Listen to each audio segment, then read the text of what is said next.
Ayda. Оңға. Ayda. Бұр. Түзе. Ayda, атқа. Тоқта.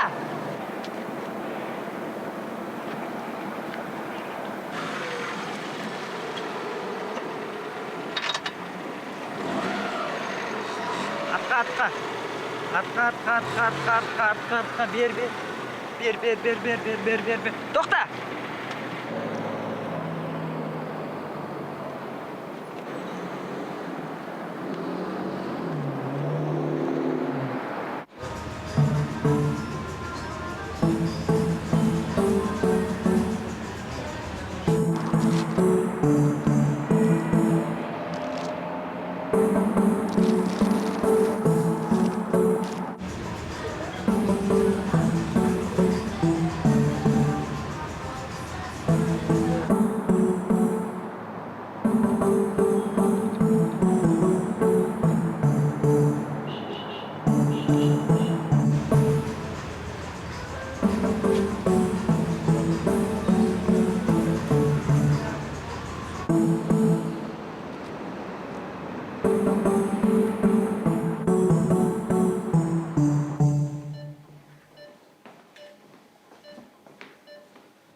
Үйдегідей болыңыз.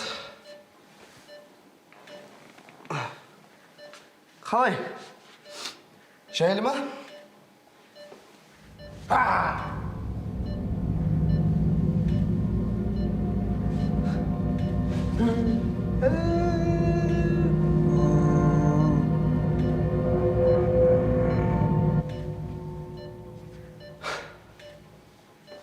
Жарайды.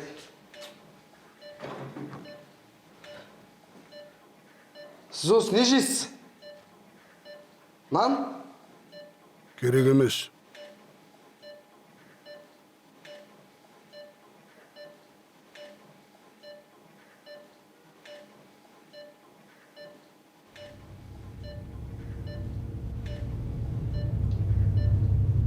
Әлде қазы ма?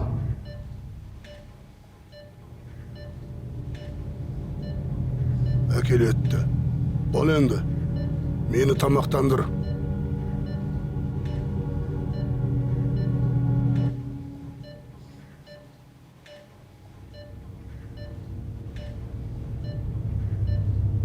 Байқауымша, кейбір астың түрлеріне ерекше әсер бар. Склифосовский. Оның бірақ себебі бар. Мен ашпын.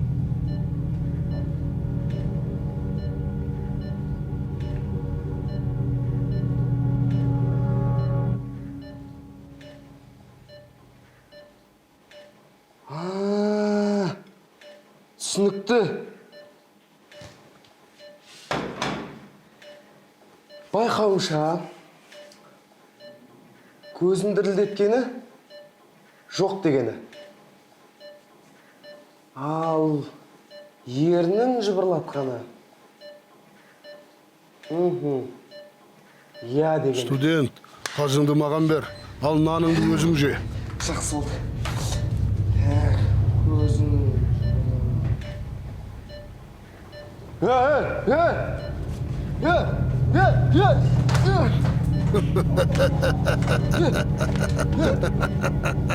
Көмектесіңдер! Не болып кетті?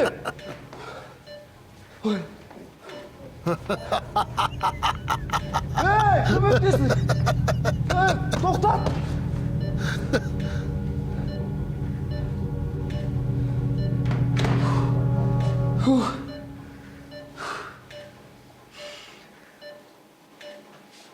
Ой.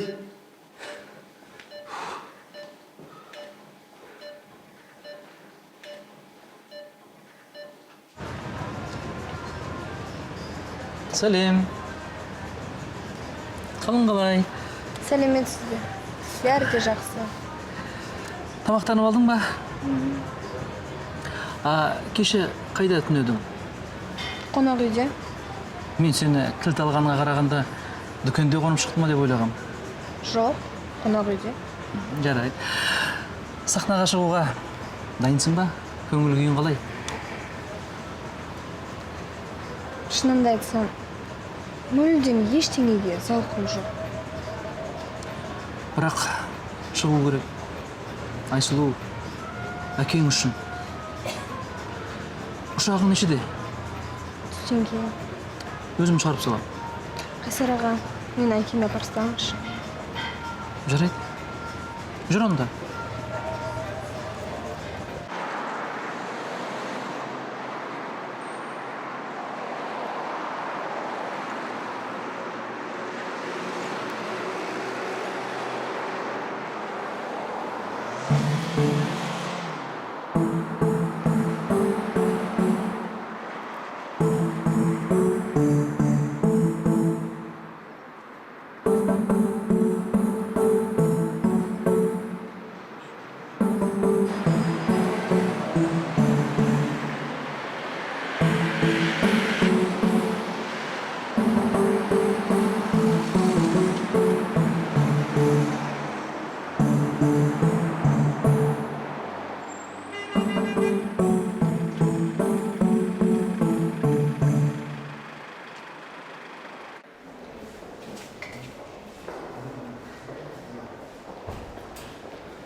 Айсұлу, сен мені осы жерде күт, мен өзім барып біліп берейін, е?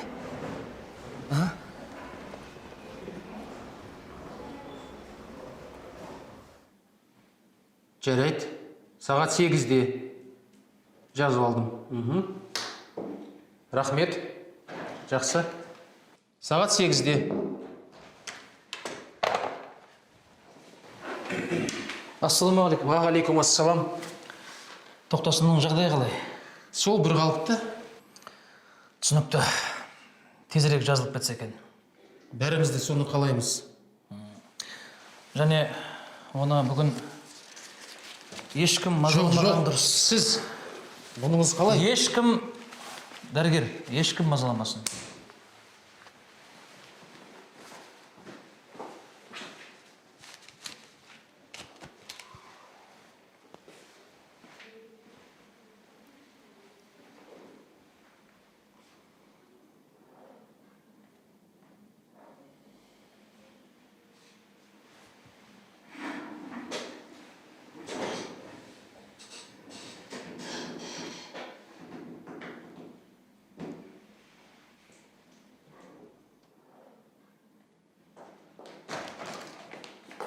Қалай болмайды? Айсұлу, әуре болып қайтесің, мен бұл кісімен әлгінде ғана сөйлестім. Бірақ мен бүгін ұшып кетемін ғой. Мен әкеме жолығым керек, аға. Иә, дәрігер, қызымыз біраздан кейін ұшаққа отырады. Жол алдында әкесімен бір көріссе дұрыс болар еді. Мен оған рұқсат бере алмаймын. Дәрігер, сіздің балаларыңыз бар ма? Балалар бар. Бірақ сізде ұят жоқ екен. Айсұлу, жүр кеттік.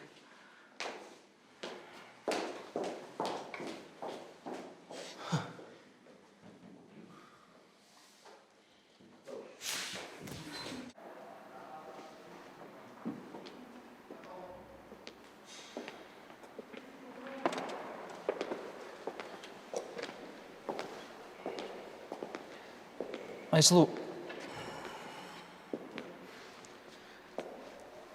мен үшін әрине бұны саған айту өте қиын. Тоқтасынның беті бері қарайтын түрі жоқ. Әлі қозғалмай жатыр. Әкең өмір бойы сал болып қалуы мүмкін. Бірақ енді сенің өз өмірің бар. Алдыңа мақсат қойып, оны орындап та жүрсің. Енді бір орында тұрып қалуға болмайды ғой, е? Байқауыңа қатыс. Бірінші орынды жеңіп ал. Сен келгенше әкеңнің жағдайы жақсарып та қалар, а?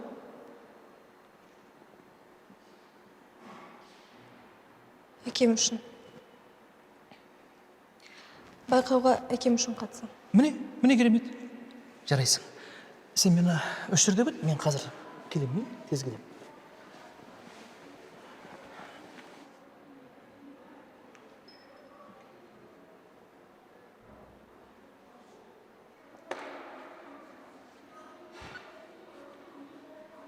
Сал. Бұл кома.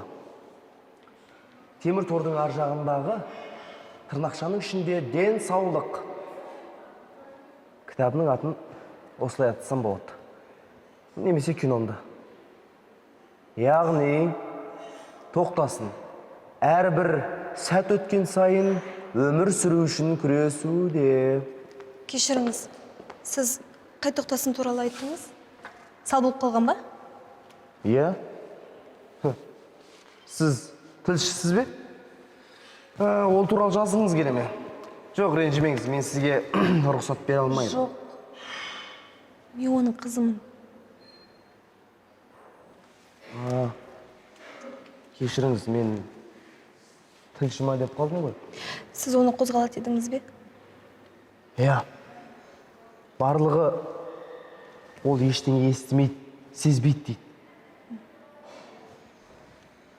Ал мен оның қозғалып, яғни бір нәрсе айтқысы келетінін көріп жүрмін. Байқасам, соңғы кездері тоқтасын.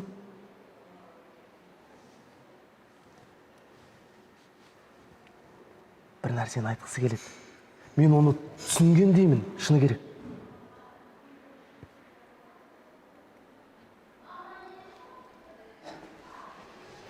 Айсұлу, кеттік. Қайсар ағам, мен ешқайда бармаймын. Не дейсің? 6 сағаттан кейін ұшағым келіп қонады ғой. Қайсар аға, әкемнің денсаулығы жақсы болып кетуіне үміт бар екен. Мына жігіт әкемнің бәрін сезіп жатқанын біледі екен. Бұл кім? Мен студентпін. Түсінікті. Бұлар біреудің қиындығын қызық көріп жүрген жандар ғой. Бұлардың бар мақсаты өз атын шығару. Олай емес. Кеттік, Айсұлу, жүр.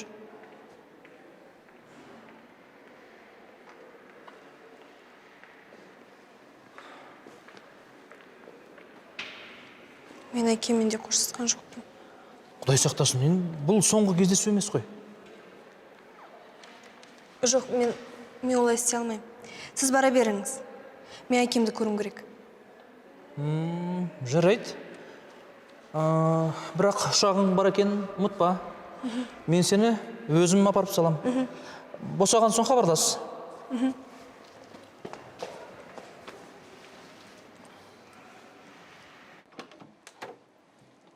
Сәлеметсіз бе? Неге сонша кешіктіңіз? Солай ма? Отырыңыз. Рахмет. Олар қайда кетіп қалды өзі? Кім? Кім емес, не? Құжаттарды айтам. Сіз жүк жеткізу қызметінен емессіз бе? Жоқ. Мен хабарландыру бойынша кеп тұрмын. Жұмыс іздеп жүрмін. Қандай хабарландыру? Бұл хабарландыру сіздердікі емес пе? Дипломыңыз бар ма? Көлік жүргізушісінің куәлігі бар. Көлік жүргізуші куәлігінің болғаны жақсы. Көруге бола ма? Құжат жол полициясында. Жарайды. Куәлікті бүгін алуға тырысыңыз. Өйткені сіз ертеңнен бастап жұмысқа кірісесіз. Жарайды. Сіз осы қалада тұрасыз ба? Қайда тіркелгенсіз? Иә, қалада тіркелгем. Алматы қаласы ма? Жоқ, Шымкент. Сәлеметсіз бе? Өтінем, сәл кідіріп мен тыңдаңшы.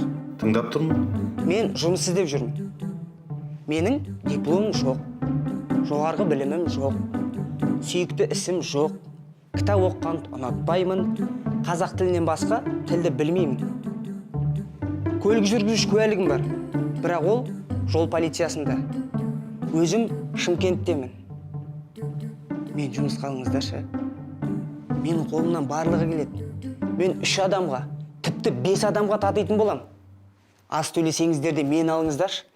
Маған жұмыс керек. Болдыңыз ба? Иә. Мен аласыздар ма?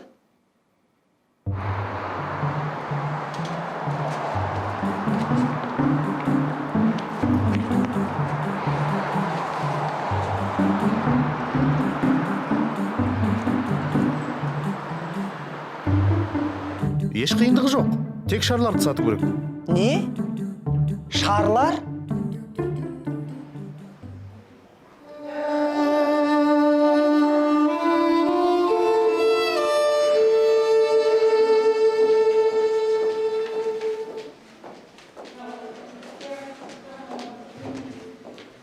Қайта келдіңіз бе? Сіз әуежайға бармайсыз ба? Әкемді көрмей мен ешқайда бармаймын.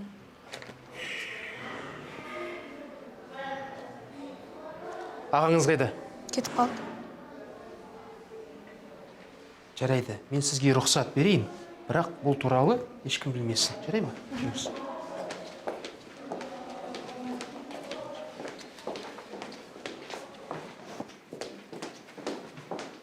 Тұра тұрыңыз. Ұзақ болмаңыз. 10 минут.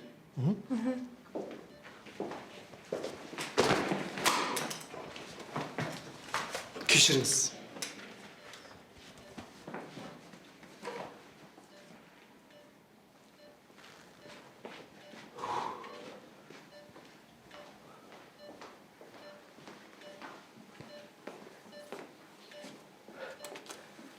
Кімнің келгенін көрдіңіз бе?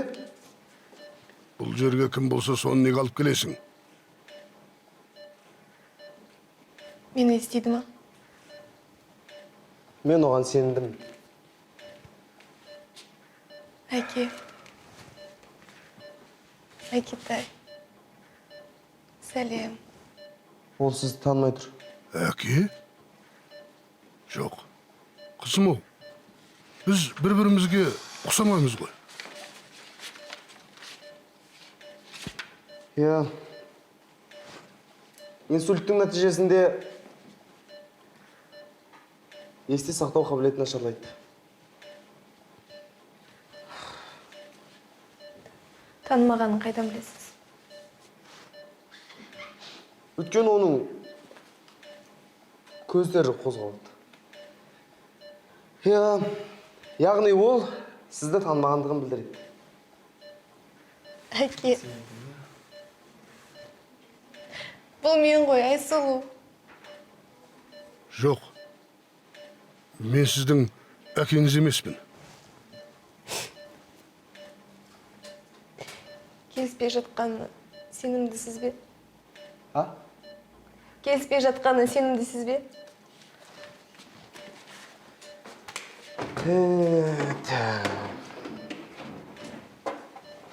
Қараңыз. Сіздің әкеңіз темекі тартпайды. Иә. Ешқашан темекі тартқан жоқ. Міне. Қайдан білдіңіз? Сондай-ақ ішімдікті ішіп көрген емес, иә?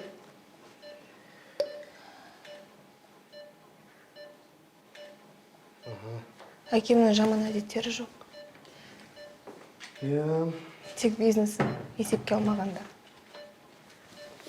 Қызық екен.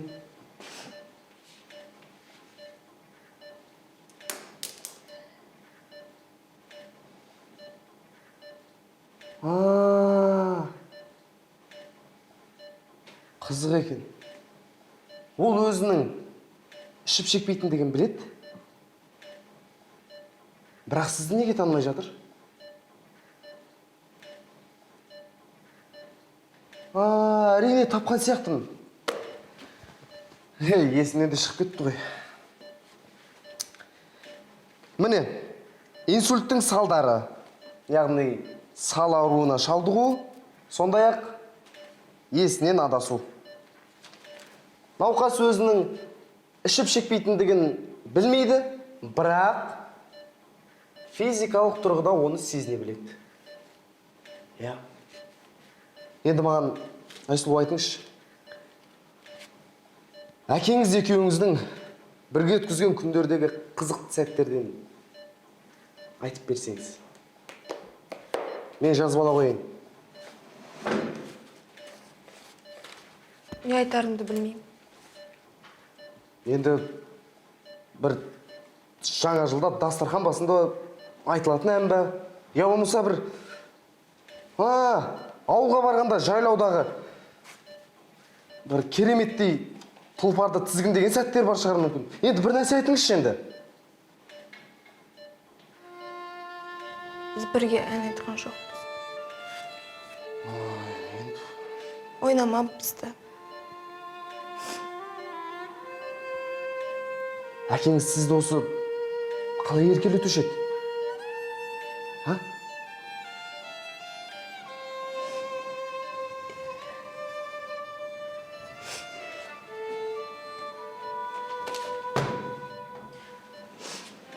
Гитай.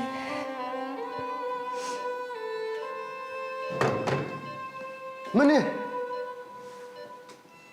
Денесі сізді танып тұр. Бірақ өзі сізді тани қоймаған сияқты. Иә. Аха. Сіз шыға тұрыңыз. Неге? Бұл арадан сізге тезірек кету керек. Жүрек қағысы жиілеп кетті. Айсұлу, түсініңіз. Бұл сіздің әкеңіздің денсаулығы үшін. Егер ол өткен өмірін ұмытқан болса, біз ақырындап оны есіне түсіреміз. Әке, сіз мені танисыз ба, мен сіздің қызыңызбын деген сияқты тәсілдермен емес. Түсіндіңіз бе? Жарайды.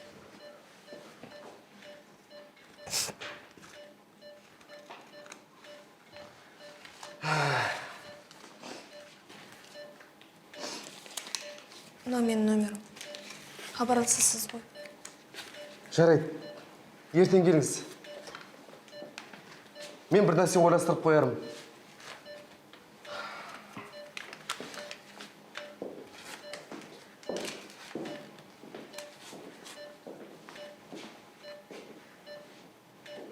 Есте сақтау қабілетін қаншалықты мықты? Зақым көп пе? Қалай өзі, а? Сенен жақсымын әйтеуір. Сен осы өзіңнің есіміңді білесің ба? Әрине, менің атым... Сонымен менің есімім кім өзі? Көмектесіңдерші маған. Мен кіммін? Мен саған көмектесем. Ана қыздың жағдайы қалай? Ол бүгін ұшу керек. Ол қазір қайда жүр? Қалада қыдырып жүр. Концертке дайындалып жатқан шығар. Мен қайдан білейін. Кеше ол үйге келіп, барлық суретті алып кетті.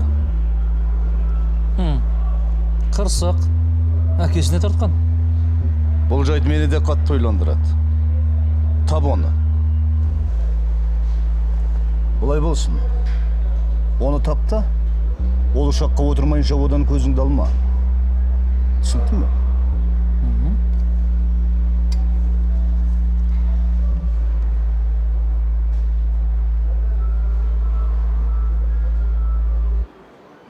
Алло, Айсұлу? Сен қайдасың? Қайда? Дүкенде? Сен дайынсың ба? Бүгін кешке ұшағың ғой. Иә, әкең үшін байқауға қатысып, бірінші орынды иеленіп қайтқаның дұрыс емес пе? Иә, дүкенде жолығамыз. Жақсы, Ол дүкенде не істеп жүр?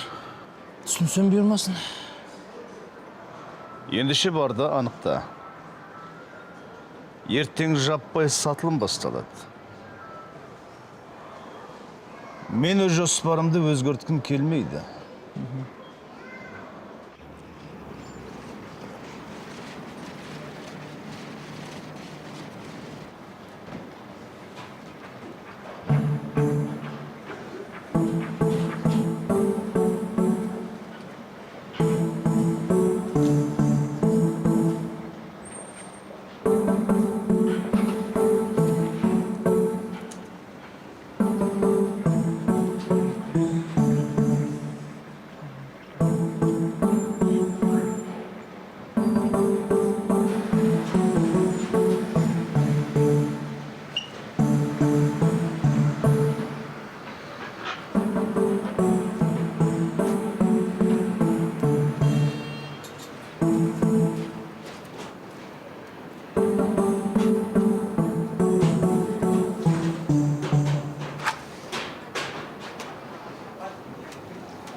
Алло, абай.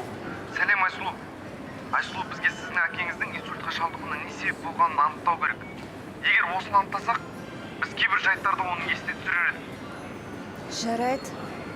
Анықтауға тырысам. Сау бол. Сау бол.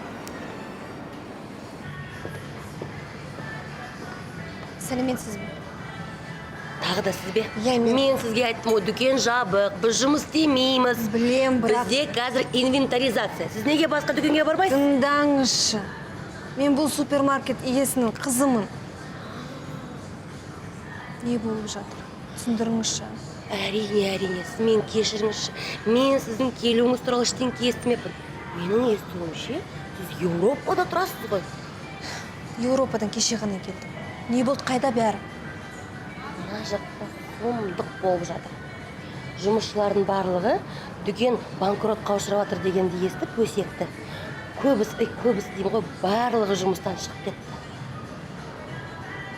Дүкен істеп тұр ғой.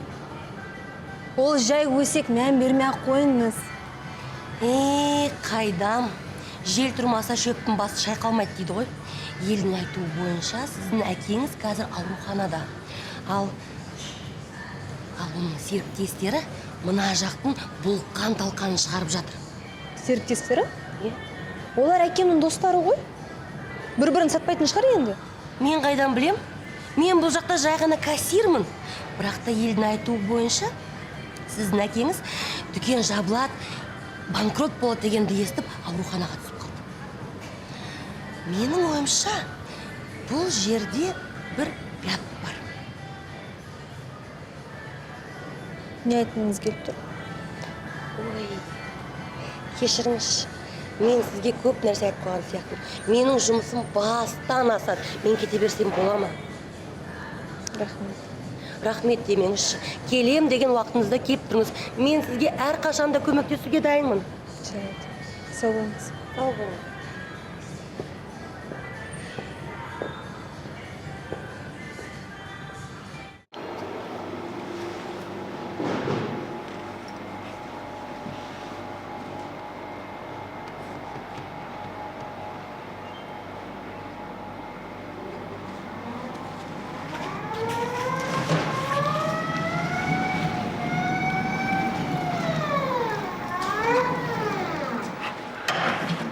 Ассалаумағалейкум. Алейкум. Bu ne? Жұмыс туралы ма? Иә. Сен мүлдем спортпен айналыспайсың ау деймін. Белтемірге тарылып тұрам. Жұмыс ауыр. Шамаң жете ма, жетпей ма? Шамам жетпесе, мұнан айдай салам?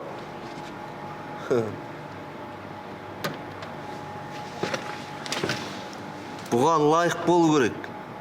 Қарай көресің. Қараға мінем дейді. Әскерде болдың ба өзің? Жоқ.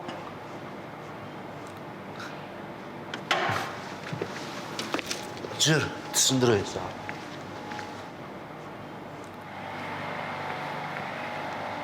Есіңде болсын. Бұл жерде бәрі әскердегідей. Сынақ мерзімнен өтпейінше осында бүкіл қара жұмысты атқарасың. Сосын жарты жылдай ауыр әрі ылас жұмыста жүресің. Осының бәріне сүрінбей аман есен өтсең, қалай ойлайсың? Не болады? Білмеймін. Мынаны басқарасың. Білмеймін.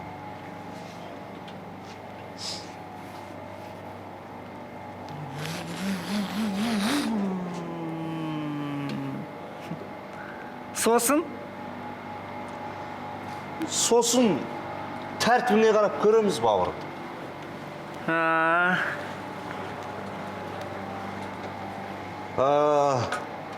Еңбек ақы туралы әзір ештеңе айта алмаймын. Басекеңмен сөйлес. О кісі сені қабылдап алса, тағысын тағы көреміз бауыр. Уайымдама. Қалай ойлайсың? Ол өзі мені ала ма? Білмеймін. Дүкеннің сұры мынау. Әні-міне жабылайын деп тұр. Артық ауыз қасқайда. Ал сен не кетпей жүрсің?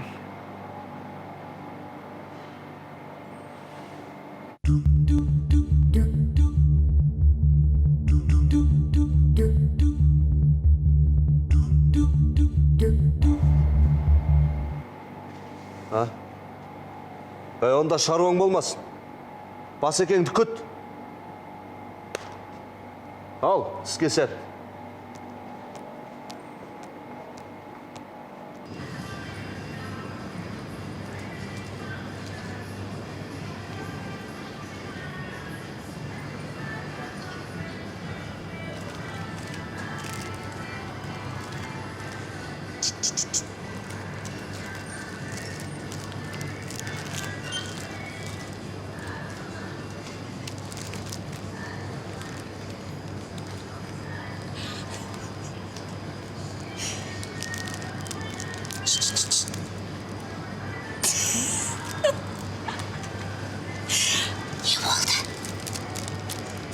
Қалталы ханзадамыздың басы бос болмай шықты ма? Күл-күл, күндердің күнінде дәл осындай бірақ бойдақ жігітпен алдына келермін. Сонда күлгенімді көреміз ғой. Қиялдай бер, ақыр соңында сабыр сияқты біреуге күйеуге қалай шыққаныңды байқамай қаласың. Сабыр?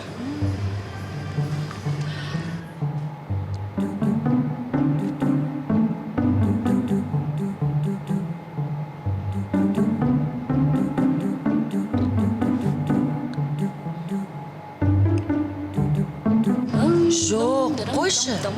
Сабырмен теңім емес қой.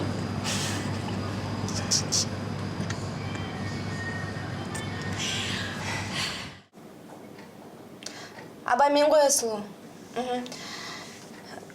Мен таптым. Әкем дүкеннің жағдайын білгеннен соң инсультқа түсіпті. Мен кейін хабарласам. Айсұлу, жүр, тез кеттік. 1 сағаттан соң тіркелу басталады. Қайсар аға, сіз әкемнің серіктесі боласыз ғой, е? Әрине.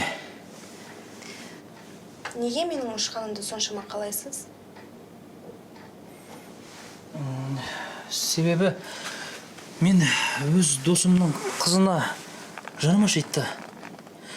Мен ауруханада болдым. Әкең 1 сағатқа ғана есін жиды. Неге маған хабарласқан жоқсыз? Өзімізді үлгермей қалдық қой. Тоқтасының жағдайы қиын. Бірақ мен сенің осында екеніңді айттым. Ол саған хат жазып жіберді.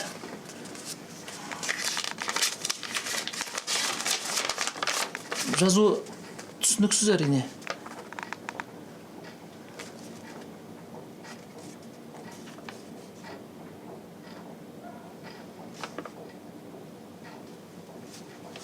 Мен бәрін түсіндім. Не деп жазыпты? Мен ешқайда ұшпаймын. Мен әкемнің қасында қаламын. Қалай? Бұл сенің кеткеніңді қалаған сияқты. Сіз оқыған жоқпын дедіңіз ғой. Әрине оқымадым. Бірақ маған солай көрінді. Бола ма? Мұнда не істеп жүр?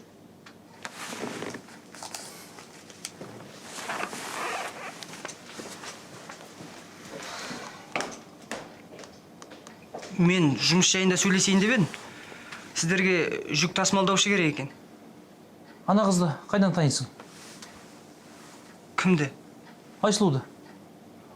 Танитын рас, бірақ ол мен жек көреді. Онда жұмысқа қабылдандың? Рахмет.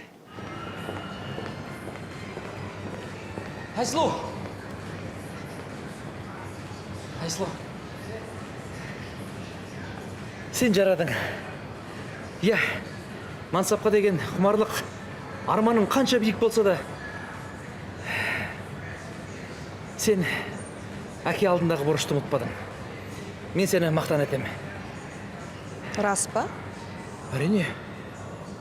Тоқтасын бизнесті қалаған еді. Қараш міне арты не болған. Сен бәрін тастап кетуіңе болар еді. Бірақ сен тастамадың. Жарайсың. Айсұлу, сен көп уайымдай берме. Тоқтасын тез жазылып кетеді. Дүкенді құтқарып алу керек. Содан кейін әкем жазылады. Мен құтқарам. Шын айтып тұрсыз ба? Әрине. Айсұлу, бұл біздің Тоқтасын екеуміздің ортақ ісіміз. Біз бұған бүкіл өмірімізді ардадық қой.